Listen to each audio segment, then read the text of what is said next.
أخرى نفتح نافذة للضوء ونؤثث بعض الوقت بألوان الذاكرة العراقية. أهلا بكم مشاهدينا في حلقة جديدة من برنامجكم الأسبوعي ضيف الحضارة.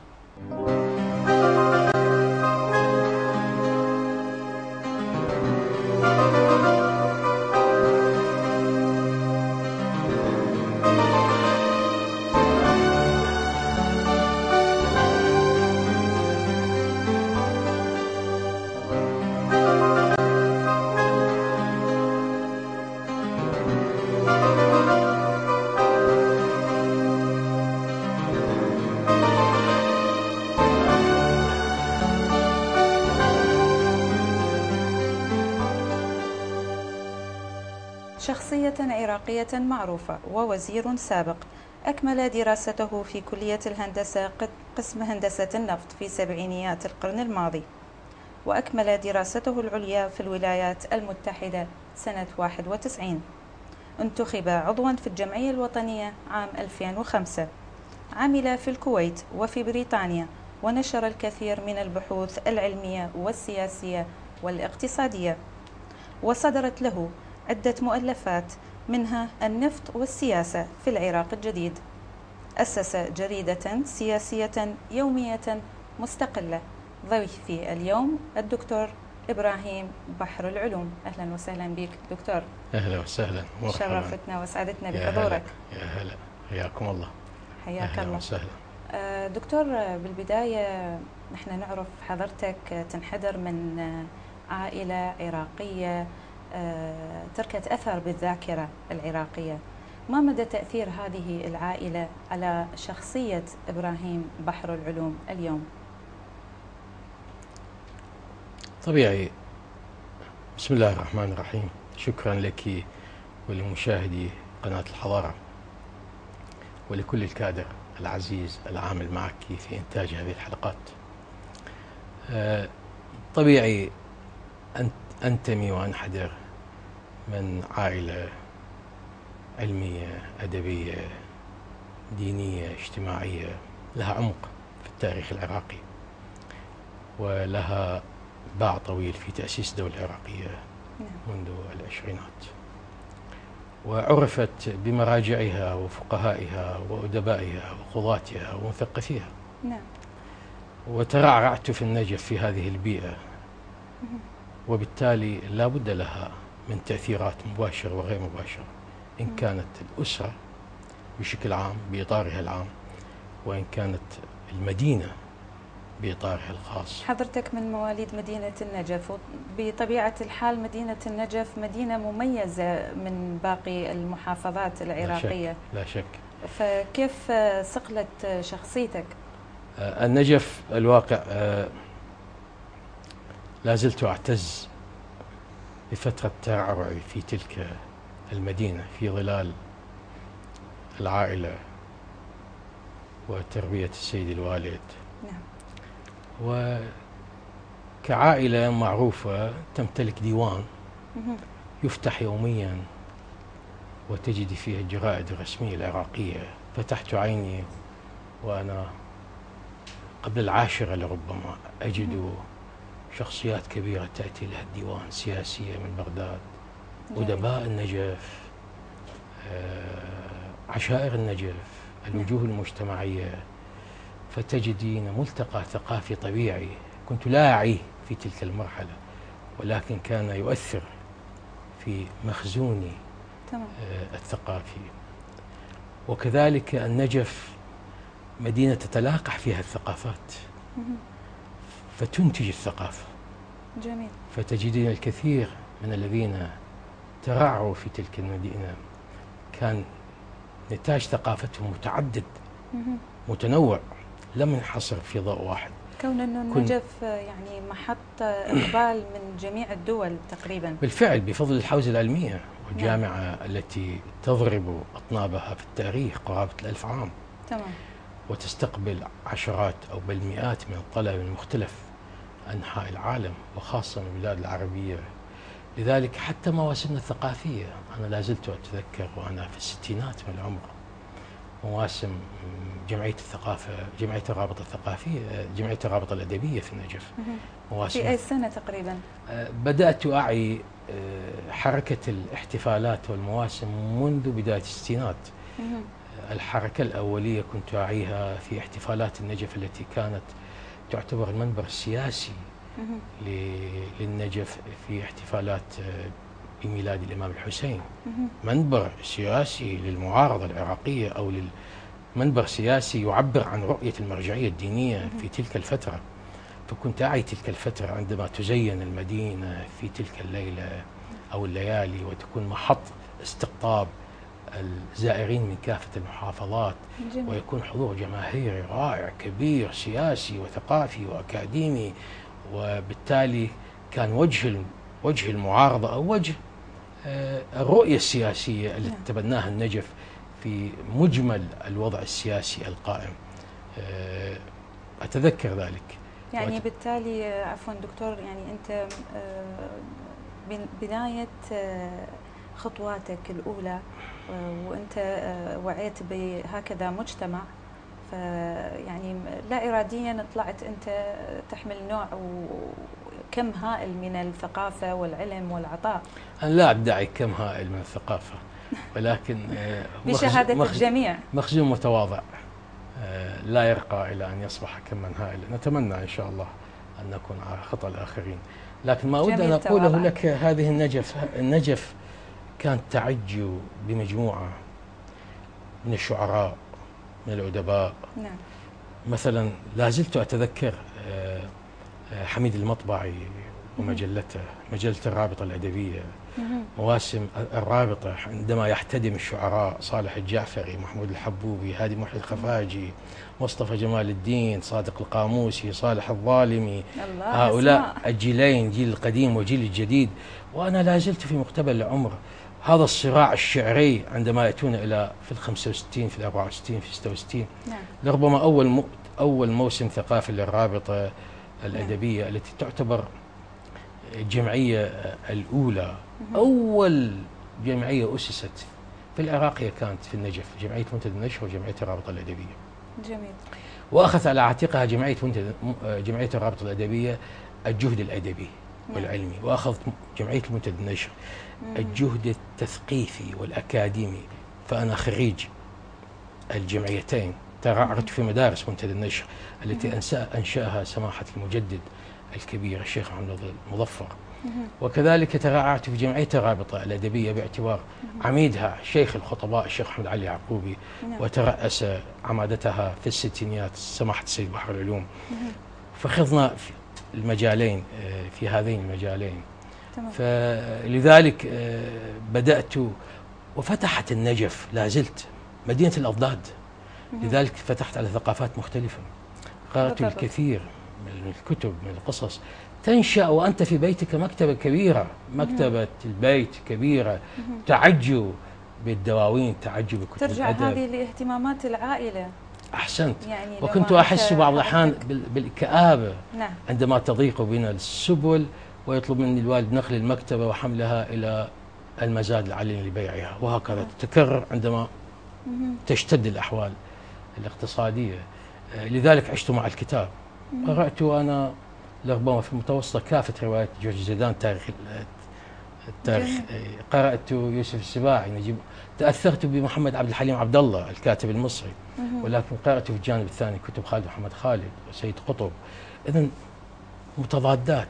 نزار قباني كنا نعيش سوية معه منذ تاريخ حافل يعني بالأدبيات والثقافيات والأجواء اللي عبارة عن أجواء علمية ثقافية بحتة. لكن لاحظت أنه إبراهيم بحر العلوم اختار كلية الهندسة وبالتحديد هندسة النفط. طيب يعني شنو هالطفرة هذه؟ إيه، لكن هذا لا يمنع التوجه الأكاديمي والاختيار العلمي. طيب. لم يختزل مجهودي، بل بقيت أواكب الثقافة. أنا عفوا دكتور، أنا أريد أعرف كيف تم اختيارك لهندسة النفط؟ لا أدري، وأنا منذ الإعدادية كنت مخيل على الطبية، ما صارت.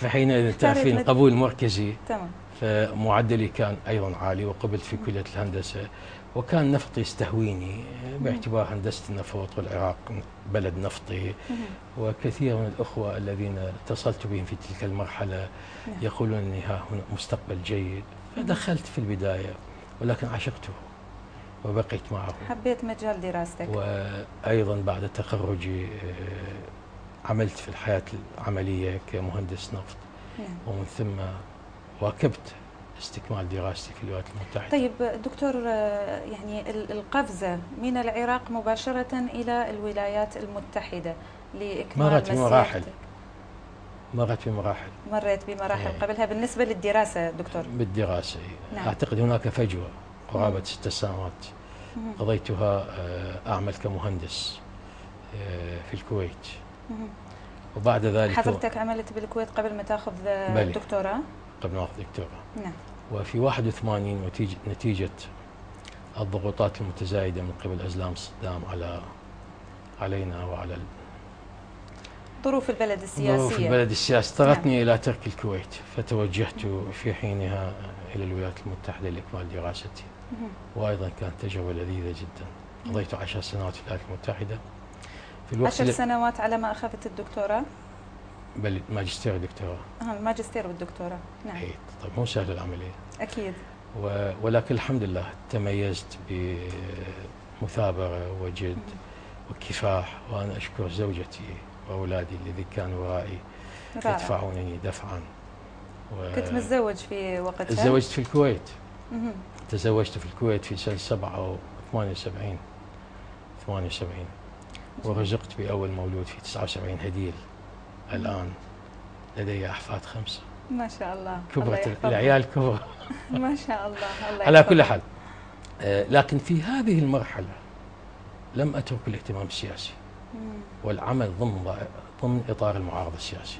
فإذا اهتماماتي اهتمامات أكاديمية سياسية ثقافية ثلاثية الأبعاد، وبقيت على هالمنوال. طبيعي حسب الظروف، كانت بعض الظروف حاكمة خاصة في الولايات المتحدة وظروف الحرب العراقية الإيرانية، وكانت الأجواء مضادة لنا في التحرك السياسي. كان معظم أوقاتنا في الحركة السياسية. نعم. ولكن مع ذلك الحمد لله تميزت في عمل الأكاديمي ونشرت بحوث عديدة، وأنا بعد الماجستير قبل الدكتوراه، وحصلت على جائزة أفضل رسالة أو بحث علمي في الحقل النفطي. طيب. في 86. طيب دكتور، حضرتك أخذت دراساتك العليا من أمريكا. صح. لكن لاحظت حضرتك اختاروك لمجال عمل في شركات بريطانية كخبير نفطي. فاجأني الموضوع نوعا ما، كونك يعني ما اشتغلت لا بالعراق ولا بأمريكا اللي أخذت منها دراسات. بالعراق لماذا اخترت بريطانيا بالتحديد؟ بالعراق اشتغلت فترة قصيرة، وفي الكويت اشتغلت، وانتقلت إلى الولايات المتحدة. وأيضا أثناء عملي نعم. كطالب كنت أستاذ مدرس أيضا. بالفعل الحياة صعبة. في مجال اختصاصك في مجال الدراسي. اختصاصاتي في مجال اختصاصي. نعم. ونفس الوقت أمارس بحوثي العلمية. نعم. في 91 وكانت الحياة مستقرة نوعا ما، وفرص العمل كثير، وعرضت علي مزيد من العروض أن أبقى في الولايات المتحدة. فرص العمل وين كانت متوفرة؟ في الولايات المتحدة. في المجال النفطي، وعرضت علي أكثر من فرصة، ولكن ما حدث في غزو الكويت وما عقبها في انتفاضة الشعب العراقي نعم. دفعني لأكون أقرب إلى بلدي. فبالتالي تركت أمريكا وخرجت لبريطانيا، حيث كانت بريطانيا أكثر حركة وديناميكية بالنسبة للعمل السياسي. نعم. فبقيت هناك، وبقيت كم سنة تقريبا؟ 10 سنوات أيضا. 10 سنوات. بقيت 10 سنوات. وكنت فاعلا ناشطا في المجالين. في مجال. طيب دكتور، ماذا أضافت لك الولايات المتحدة وماذا أضافت لك بريطانيا؟ جيد. طبعا فيما عدا الاختصاص بالدراسة. الولايات المتحدة أضافت لي الحرية في العمل. كنت أحس بكامل حريتي وأنا أتحرك من ولاية إلى ولاية، وكان عملي معارض سياسي. وفي نفس الوقت كنت أمارس دوري كباحث وكأكاديمي وكطالب بحرية، وكنت أجد عدم التمييز بين الطلبة. فأنا طالب من الشرق الأوسط، كنت أحظى برعاية الأساتذة الكبار بنفس حظوة الأمريكان. كان المتميز هو الذي ينال الحظوة بغض النظر عن الانتماءات العرقية والطائفية وما إلى ذلك. جميل. كان هناك الرحب الواسع، أفق واسع جدا في الولايات المتحدة، ولكن كنت تحس أحيانا بالوحشة لابتعاد الولايات. كون يعني المجتمع مجتمع كبير، مختلف. مجتمع كبير، ولكن بالنسبة لي وكثرة أصدقائنا وعملنا وتواصلنا، حتى أنه في يوم من الأيام قالت لي زوجتي: كنت أتمنى في أيام الأسبوع، عطلة الأسبوع، أن تبقى معنا في البيت. كنت مثقل بالتدريس والدراسة في الأسبوع، وفي عطلة الأسبوع كنت أضطر أن أذهب لاستمرار عملي في السياسي. في حالة جميلة دكتور، ألا وهي أنك كنت تمارس التدريس. نعم. فهذا يعني عمل كنت أدرس ومتميز في محاضراتي ومتميز في علاقاتي، والحمد لله على كل حال. المهم، أمريكا تميز في الحرية. بريطانيا قضيت فيها 10 سنوات، وأجواءها كانت كثير أفضل من حيث العمل السياسي، باعتبارها صغيرة وباعتبارها ملتقى الأحبة والزائرين من الشرق الأوسط.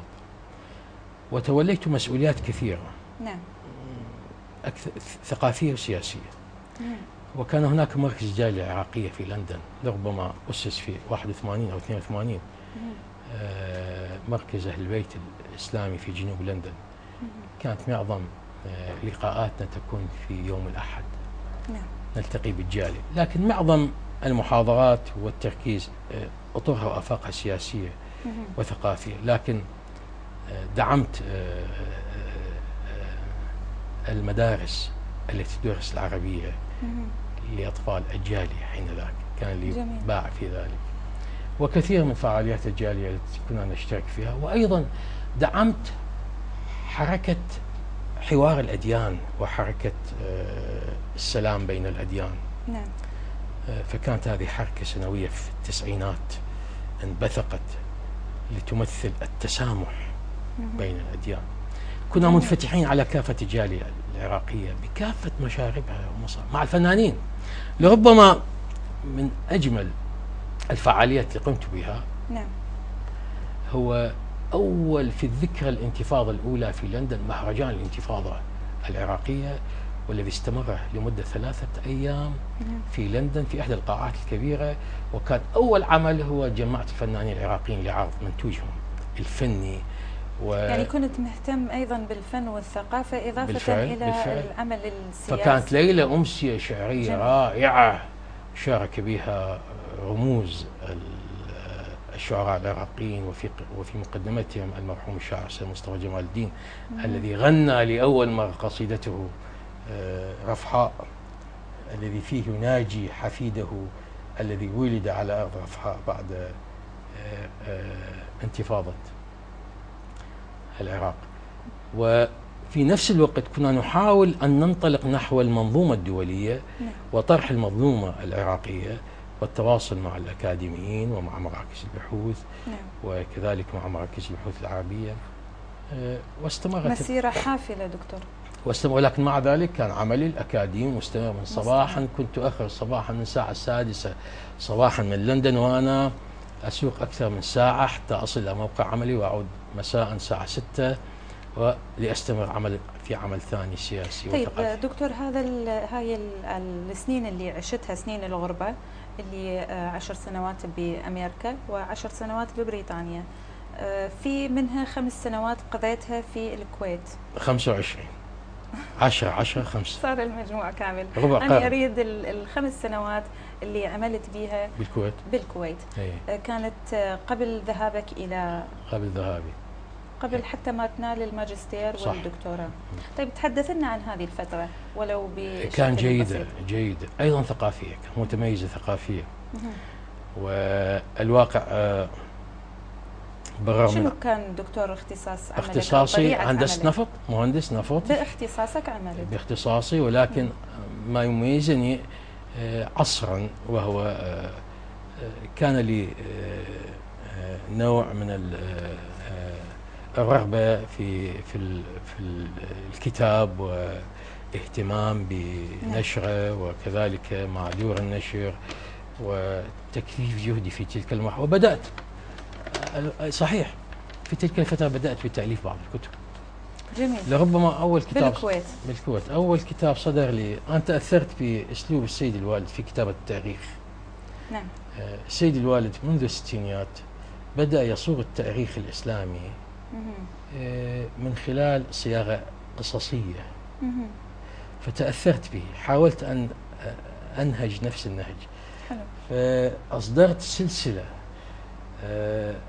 أخذت منها صحابة الرسول، أول واحد حمزة بن عبد المطلب، وصرت حياته وتجربته وشجاعته على شكل قصة. كيف كنت توفق دكتور كونك يعني ذهنك ملتهي مشغول بالنفط وبعمليات كنت أجد متسع عملية. أجد متسع بعض الوقت لذلك. نعم. وأيضا كنت أكتب، بدأت بالكتابات منذ وقت مبكر. نعم. باعتبار النجف هاي الندوات كانت تعقد، كنا نحاول أن نحاكيها ونحن صغار. فبدأنا بندوات أسبوعية ننظم الشعر غير الموزون، ولكن هو الكلمات وما إلى ذلك. فبدأت لي وقراءة المستمرة لهذا، بدأت بالكتابة مبكر. لعلي أتذكر في 67 نشرت أول قصة لي في جريدة الجمهورية، وكانت موجهة للفدائيين في تلك نعم. وبدأت أكتب القصة وأحاول نظم الشعر، ولكن أتذوق الشعر أكثر من نظمه. رح نجي على هاي المواضيع الثقافية بالتحديد، لكن أنا أريد أخذ مسيرة حياتك. يعني وقت تصفحت مسيرة حياتك شفتها يعني حياة مزدحمة نوعا ما. في سنة أو بعد عام 2003 عينت وزيرا للنفط في الحكومة العراقية المؤقتة. كيف تم اختيارك دكتور؟ الواقع قبل ذلك كان ضلوعي بالوضع السياسي. نعم. مبكر. اشتركت في كثير من فعاليات المعارض العراقية، في المؤتمر الوطني في فيينا، في صلاح الدين، في مؤتمر لندن، كثير من المؤتمرات في التسعينات وقبل حتى في نهاية الثمانينات. نعم. كان مهمتنا هذا، مهمتنا نقابل العراق. وفي نفس الوقت أمارس دوري الأكاديمي والبحثي لأقوم معيشتي حين ذاك. نعم. ولكن منذ اللحظة التي خرجت فيها من العراق كنت مقتنعا أنني سأعود إليه. خرجت هاربا من العراق وعدت إليه بالفعل، وعدت إليه ولربما أول مرة في مؤتمر الناصرية في 16/4/2003 قبل أحداث تشكيل الوزارة. نعم. وكان أول مؤتمر عراقي يعقد على أرض عراقية. وبعدها كنت حاب تمارس دورك بإعادة إعمار العراق. نعم. والفكر اللي تحمله حضرتك والثقافة اللي اكتسبتها من بقائك بالفعل طول الوقت خارج العراق، أكيد يعني بالتالي حملت نوع من المعلومات اللي ممكن أنه تنهض بالبلد من جديد. بالفعل همي الوحيد أن أحمل ما تعلمته في الخارج من أجل إعمار العراق وإسعاد الشعب، وهذا ما بدأنا به. أنجزنا بعض، فشلنا في البعض، وتلك هي الحياة. تمام. كيف تم اختيارك يعني؟ اختياري باعتباري أحد متخصص في هذا المجال. نعم.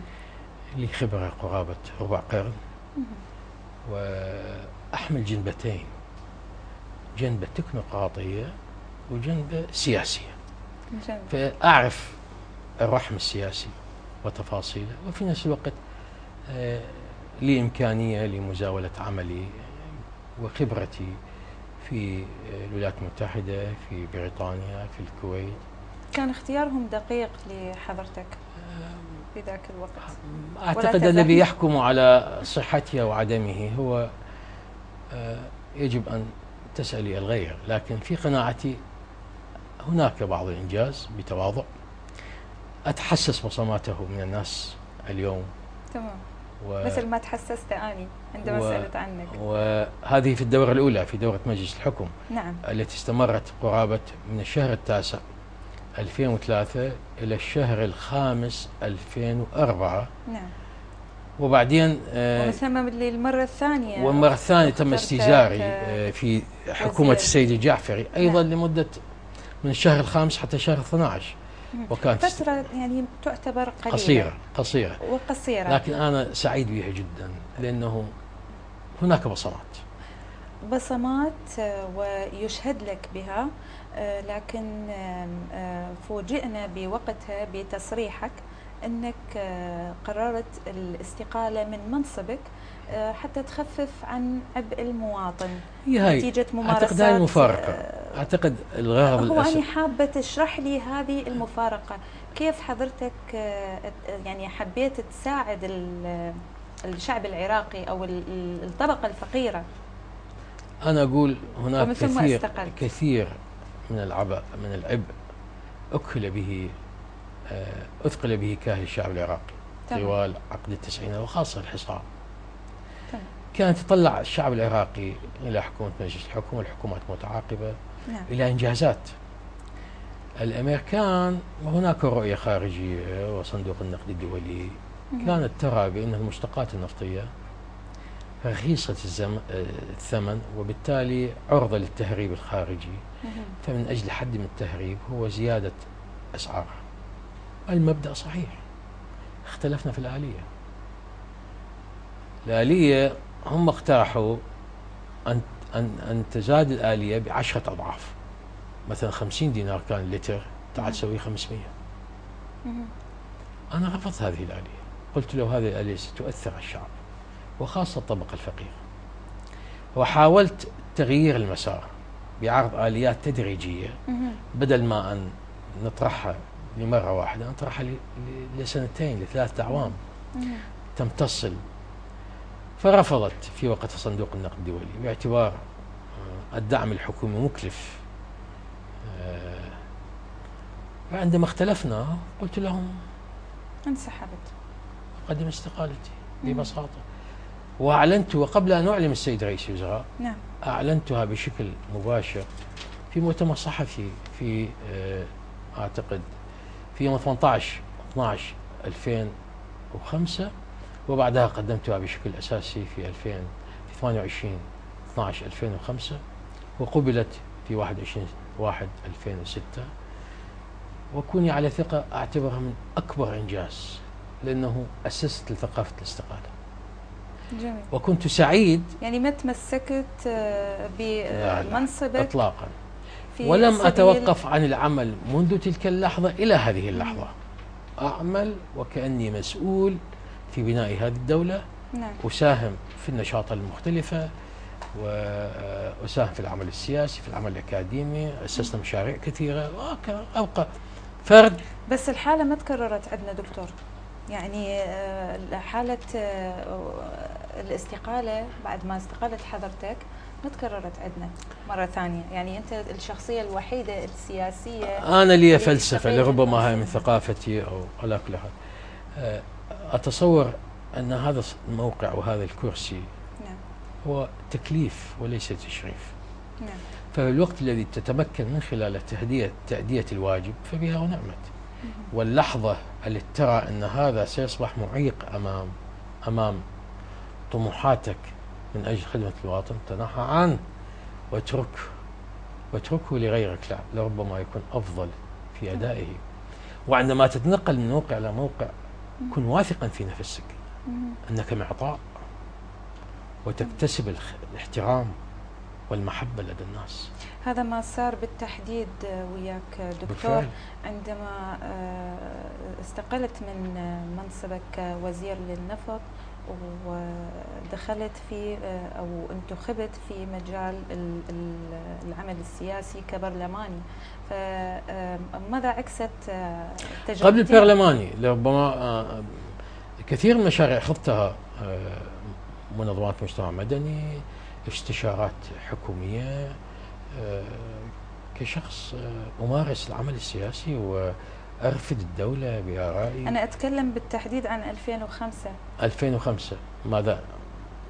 عندما استقلت. انتخبت عضوا في الجمعية صحيح الوطنية. صحيح، الجمعية الوطنية، الجمعية الوطنية كما كانوا صحيح يسمونها صحيح صحيح صحيح في 2005. بالفعل الجمعية الوطنية أول انتخابات مباشرة من الناس. نعم. وأعتقد كان جيدة جدا. وأيضا قبل ذلك كان لدي تجمع انتخابي يسمى تجمع عراق المستقبل. قسم من إخواني نجحوا في انتخابات مجالس المحافظات التي لربما في نفس الوقت من الشهر الأول من 2005. شاركنا في الدستور في تلك المرحلة، شاركنا في الاستفتاء، شاركنا في الجمعية الوطنية، شاركنا قبل ذلك في المؤتمر التأسيسي للمجلس الوطني في 2004.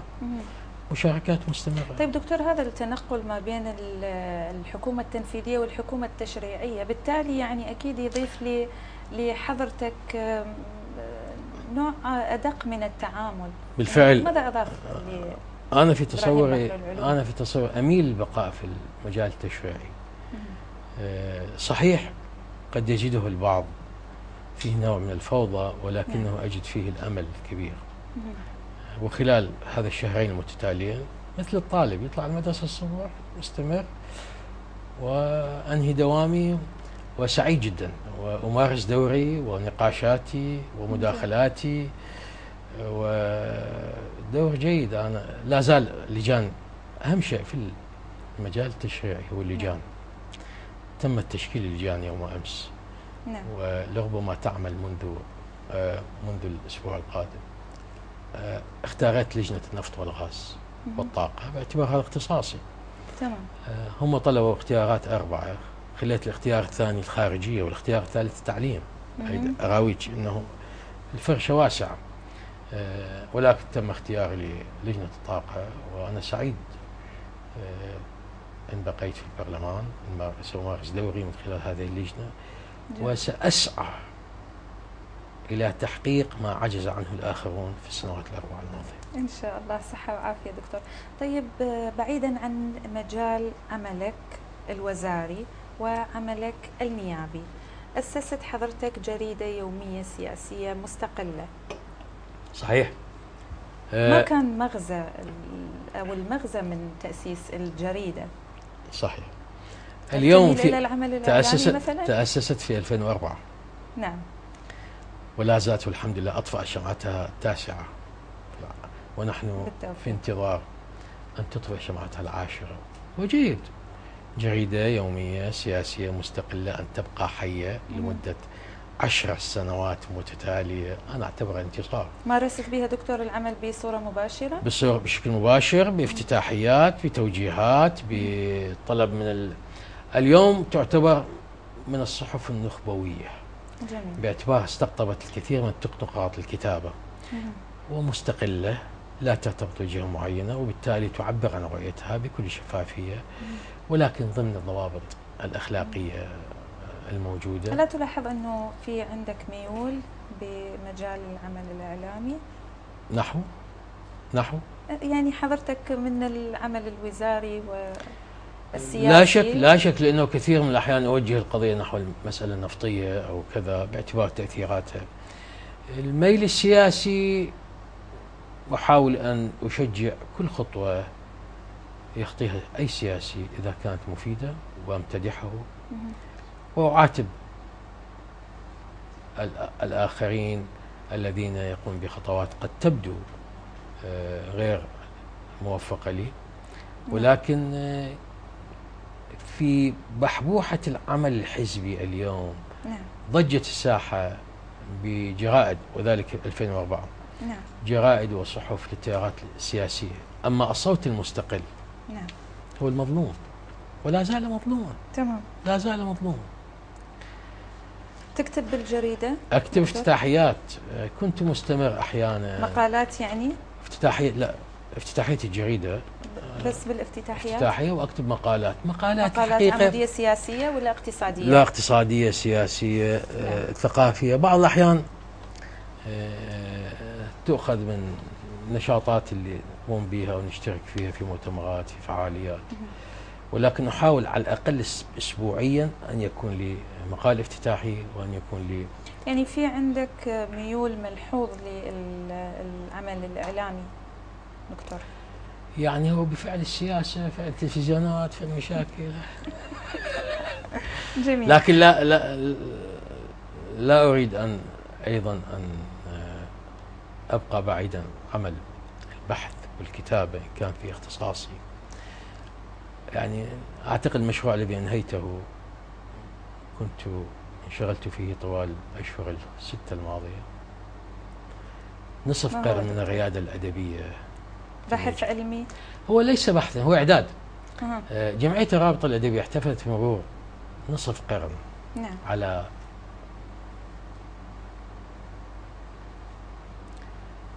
يعني بعيدا عن مجال اختصاص دراستك؟ مجال اختصاصي، مجال اختصاص دراستك؟ لا بعيد عن مجال اختصاصي. بعيد.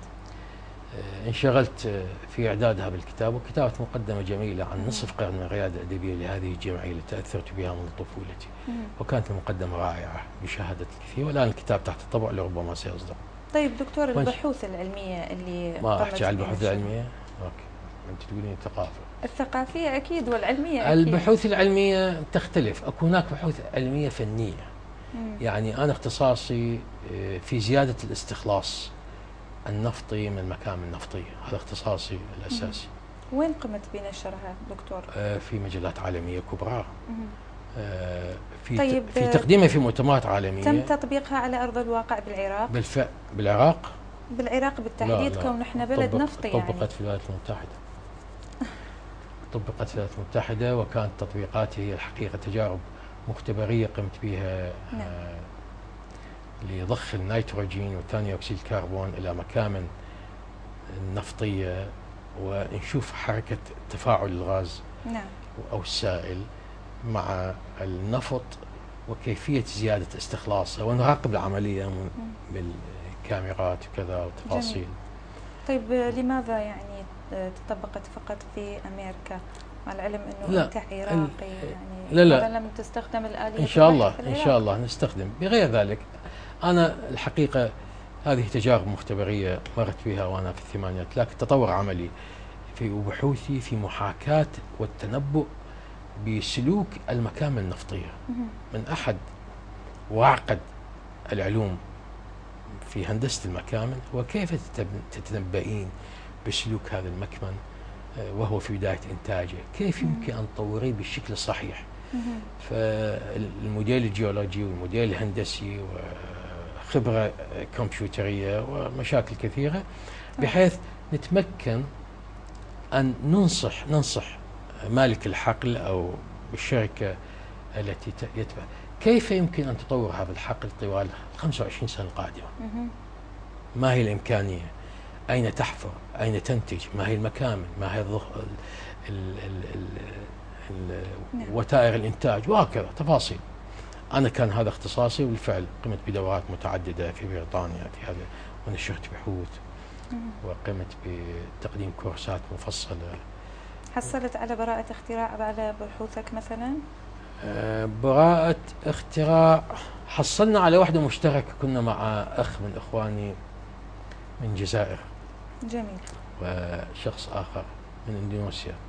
نعم. كان عندنا إحدى الطرق الجديدة المبتكرة في الجيوفيزيكس، استخدام الإحصاء في التنبؤ للمكامن، للهيتروجينيتي مالت المكمن، والاختلافات الصخور وتعقيداتها. اختصاصات علمية. اختصاصات علمية. أيضا استمرار لهذا العمل، كان لي مشروع قبل 3 سنوات أفتخر به، إنشاء أكاديمية العراق للطاقة. جميل. مشروع جديد برؤية جديدة، والحمد لله بدأنا خطوات لا بأس بها. نعم. هي مظلة لتجميع كافة خبراء الطاقة في العراق، في الداخل والخارج. وأأمل إن شاء الله، هذا الحكومة أعطتنا قاع، نريد بالبصرة وبغداد وكركوك تصبح أول أكاديمية. أنت جزء من الحكومة دكتور. إيه يا خالد. طيب دكتور، نأتي على وظلم بين القربى. طيب دكتور، نأتي على ميولك الأدبي، مؤلفاتك الأدبية، كونك أيضا تنحدر من عائلة أدبية، وأني أعرف أنه السيد الوالد كان شاعر. ف يعني كيف ترك البصمة بروحيتك؟ أكيد صار عندك ميول ثقافية. ميول ثقافية وميول شعرية، أتذوق الشعر، أذوب في الشعر. ما كتبت الشعر؟ حاولت منذ الستينات، شفت الكتابة أسهل من الشعر واتجهت للشعر إلى الكتابة. نعم. وطورت الكتابة، طورت كتابتي، كتبت قصص قصيرة في حينها. نعم. لم أتواصل، ولكن الشعر أتذوقه. أتذكر كانوا شعراء مثل يأتون للنجف، فاضي مهدي السعيد، عبد الأمير الوردي، كذا شخصيات. وأنا صغير وكنت حريص، أخشى مثلا أنا وراح أجيب الشاي، خاف يقال هذا بيت شعر وأنا ما أسمع. ويفوتك. يفوتني. فكان أتذكر والدي يقول له مثلا أحد المرات، الله يتغمد ورحمته، راضي مهدي السعيد، أستاذ تضغى لما يجي إبراهيم الشاي لتقرأ شعرك تضغى. فبقيت منسجم مع الشعر. نعم. أجواء النجف الشعرية أدبية، منتدياتها. بالوقت الحاضر دكتور ما عندك شيء؟ شعر؟ لا. أي شيء. لا لكن لا زلت أواكب الشعر. جميل. لا زلت أشجع السيد الوالي على نظم الشعر. في تحفظ له شيء؟ قبل فترة في افتتاح مشروعنا الجديد الثاني، مشروع ثقافي كبير، وهو مشروع معهد العالمين للدراسات العليا. أول مشروع أكاديمي متخصص للدراسات العليا في الماجستير والدكتوراه في العلوم السياسية والقانونية. جميل. في النجف. شاهد منان، شاهد في افتتاحه، كان افتتاح ضخم وحضروا مسؤولين وعلماء وحوزة. نعم. وصادف افتتاحها في مهرجان غدير. كانت العتبة العلوية استضافت أكثر من 100 شخصية من الخارج. نعم. فسوينا لهم استضافة في المعهد، وهي مناسبة لافتتاح المعهد وبناية ضخمة. نعم. فنظم السيد الوالد أبيات في المناسبة، فقال لي إبراهيم اقراها أنت، أنا ما أقراها. حفظتها؟ فأنا كانت عندي مقدمة عن النجف وعن الكذا وشيء تحدثت فيها. نعم. فكان يفترض أن أقرأ الأبيات، فأحرجته، قلت الآن يتقدم لكم سماحة السيد بحر من إلقاء قصة. هو بعد قال مو هيك الاتفاق. أنا أدري بيك أنت من النجف، مو من غير مكان. فأحرجته، ولكن باعتبار هو راعي المشروع، هو أبو المشروع، وكانت فرصة حلوة. لا زال عندما ينظم الشعر وقبل أن يقرأه لأحد يرفع السماعة ويقرأه لي. حافظ له شيء دكتور؟ حافظ له، والله أنا قدمت مقدمة لديوانه الشعري، ولكن حافظ له قصيدة لربما نظمها. هو من أوائل الشعراء في الشعر الحر في النجف. أول قصيدة شعر حر تلقى في النجف سنة 1957 على سياق بدر شاكر السياب ونازك الملائكة وعبد الوهاب البياتي. في النجف كان يرأس هذا التيار السيد بحر العلوم. أتذكر في إحدى القصائد التي وله قصيدة جميلة جيدة في جميلة بوحيرت في 58 في الثورة. نعم. ولكن إحدى القصائد التي أتخيلها اللي تتذكره: لا تسلني وسل الأيام كم شدت علي وأماتت لوعة الأحزان فيا ومضت تختلي عن نور بحقد صارخ من مقلتي. هذا إحدى. ولكن لديه ديوان حصاد الغربة متميز، ولا زال الحمد لله وهو على عتبة أكثر من 88 سنة، ولكن ينظم الشعر ويمتلك روحية الشاعر ويذوب في الشعر. حلو. وأنا خطوت خطوة. أكيد، ولاحظت هذا الشيء عندما سألت زملائي الإعلاميين، الشارع الثقافي، حتى جزء منهم فنانين، الصحفيين أغلبهم راضين عن شخصية دكتور إبراهيم بحر العلوم. كونك سياسي دكتور، كيف استطعت أن تكسب رضاهم؟ بالذات يعني الوسط الصحفي صعب إرضاءه. صح، ولكن هذا السؤال يوجه لهم. ولكن أنا جدا أستمتع وأنا أذهب في بعض أيام الجمعة إلى شارع المتنبي جميل. وأتوقف عند بسطات الكتب وأجد مودة الناس ومحبتهم وسلامهم. تواصلك معهم ممكن يكون هو اللي يميز أتواصل مع الصحفيين، أتواصل مع المثقفين. أنا مقصر معهم. أنا مقصر معهم. أتواصل مع اتحاد الأدباء في النجف في بغداد. نعم. في ملتقى الثلاثاء الشهري. نعم. ربما ملتقيات النادرة في العراق. يبتدأ عادة من سبتمبر، من أيلول إلى العطلة الصيفية. نعم. في 2012 2013 لربما استضفنا أكثر من 13 شخصية. نعم. من الخط الأول السياسي نبحث في أزمة العراق السياسي وآفاق الحل، باعتبار فشل السياسيين في اللقاء على طاولة واحدة. فرأينا من الأمثل أن نأتي بكل سياسي عن انفراد للتعرف على أزمة العراق. وفي التجمع تجمع سياسي راقي وفيه من الكتاب والمثقفين والإعلاميين، طبيعي يتحسس هذه هي فرصته ويجد نفسه مع المسؤول بشكل مباشر. وفتحنا الحوار على مصراعيه ولكن ضمن الضوابط الأخلاقية.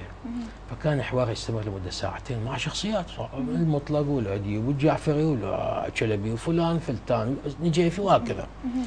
ولكن كل ما يمتد بالزمن نجد مساحة القبول واسعة جدا. جميل. إذن الحوار، مهمة الحوار مهمة جدا. إيقاع الحوار وضبط إيقاعاته مهمة جدا. لذلك أحد الكتابات الأخيرة قدمت لكتاب لأحد أساتذة الحوزة وهو ابن عمي سيد حسن بحر العلوم.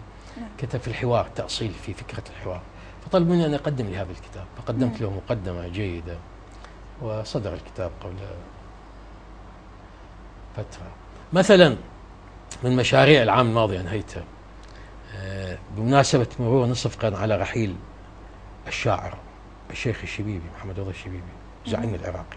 الله يرحمه. فارتأينا هذا من رجل جمع عدة رجال معروف، نشاطه الثقافي الشعري السياسي البحثي امتد منذ العشرينات وحتى منتصف الستينات، وزعيم العراق وبالتالي وشاعر.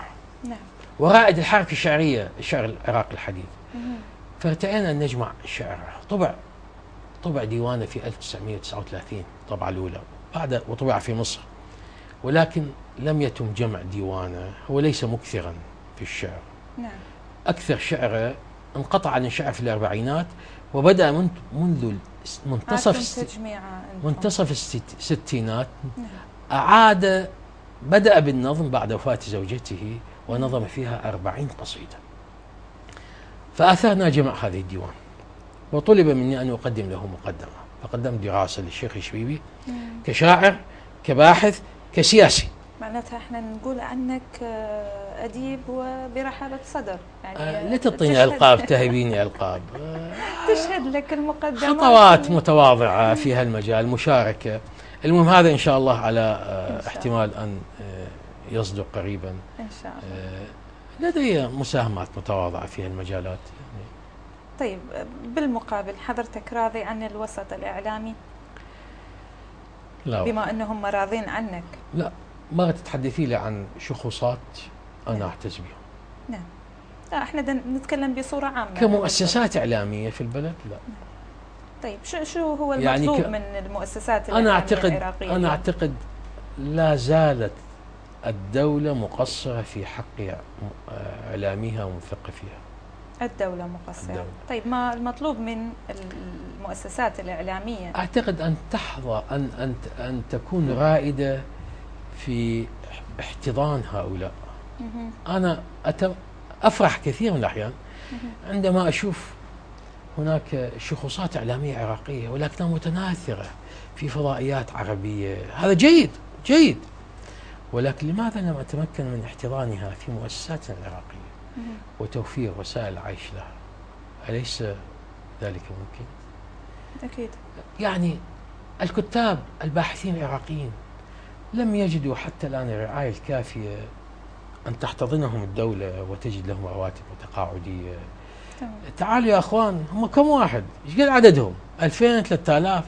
هذا بذل حياته كلها في كتابة، إنتاج، لكن ما عنده شيء يقتات عليه. لماذا لا تفكر الدولة برعايته؟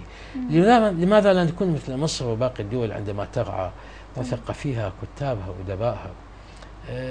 شاركت مثلا في تأبين حسين أمين مؤرخ. وعلى كل حال بموقعك الحالي دكتور تقدر أنا أحاول أتمنى أن أتبنى مشروع الوسط الثقافي، أحاول أن أتبنى مشروع لقانون لرعاية الكتاب والأدباء العراقيين، بحيث تتمكن الدولة من رعايتهم وتوفير راتب تقاعدي لهم بمقابل ما أنتجوه من إنتاج فكري وثقافي وعلمي حسب معايير يتم الاتفاق عليه. هذا أحد الأهداف اللي في ذهني. أنا أتمنى أن نعود إلى الستينيات فأرى مؤتمر الأدباء العرب الذي يعقد في العراق والمربد في أوائله وليس في أواخره. وحركة الشعر العراقي وحركة الأدب العراقي والقصة العراقية. كونك يعني بموقع المسؤول، والله يعني أتمنى الشعب كله عيونه عليكم. أتمنى أن أتمكن أن أكون عون لإخواني الأدباء والشعراء والمثقفين والفنانين. أعتبر هذه فرصة ثمينة لأن يستعيد العراق دوره. وبالمسرح، المسرح كثير من الإخوان، بعض الأخوة مسرحيين على علاقة ودية معاهم. الفن بشكل عام بكافة، أنا أعتقد أكو حاجة، أكو ضرورة ماسة. العراق بحاجة إلى إعادة وجهه الفني والأدبي والشعري. معناتها متفقين على نقطة مهمة دكتور، ألا وهي النهوض مجددا بالثقافة العراقية والفن العراقي. أتصور انطلاقة العراق هو ليس انطلاقة إعمارية بالبناء، هو انطلاقة الإنسان العراقي. أكيد، بناء الإنسان قبل بناء البلد. أحسنت. هذه الموهبة العراقية المحرومة نعم. يجب أن تحتضن وتجد لها الطريق لأن تبقى دائما معطاءة إن شاء الله. أتمنى أن أوفق لخدمة الثقافة. أعتبرها معلم أساسي. أكثر مشاكلنا السياسية في المجتمع العراقي هي ثقافية الأصل. تمام. فمتى ما نجحنا في تفعيل الدور الثقافي بشكل ممنهج ومنسجم مع خصوصيات مجتمعنا، أنا أعتقد وأيضا في التواصل مع كافة العراقيين. أنا أشد على الحركة الثقافية الكردية في اتجاه الوسط والجنوب. نعم. أعتقد كانت مفيدة في السنوات الأخيرة، وكانت لها بعض الفعاليات في بغداد والنجف. بغداد عاصمة الثقافة، جميلة كانت في بعض جوانبها. النجف عاصمة الإسلام، كنت أتمنى أن تكون لها فعاليات. يعني هذه المحطات تفتح الأفق للمثقف العراقي للاطلاع على بقية الثقافات اللي نحن بالفعل بحاجة إلها اليوم. نعم. أشكرك دكتور. هو احنا بالتالي يعني احنا جزء كبير من قناة الحضارة، جزء كبير من وزارة الثقافة، فنحب يعني نترك بصمة لحضرتك في أرشيفنا. علاقتي مع وزارة الثقافة مستمرة منذ 2004، وأنا أتابع حضور فعالياتها في الوزارة. أستذكر الوزراء من الأخ مفيد الجزائري، ثم الأخ الوكلاء الوزراء كلهم إلى الأخ طاهر. نعم. على علاقة ومودة ومحبة، وقبل الجابري كلهم أخوة. ونأمل إن شاء الله نأخذ بالعراق في هذا الطريق لمحطة أفضل. إن شاء الله إن شاء الله. في الختام دكتور، جزيل الشكر والامتنان للمعلومات القيمة اللي أرفدتني فيها وأرفدت جمهور قناة الحضارة الفضائية. لك مني أجمل التحايا والأمنيات. شكرا جزيلا لحضرتك. أهلا وسهلا ومرحبا، حياكم الله. الله يخليك. إذا أحبتي المشاهدين، هذا كان كل شيء في حلقة اليوم. انتظرونا في حلقة جديدة إن شاء الله. إلى اللقاء.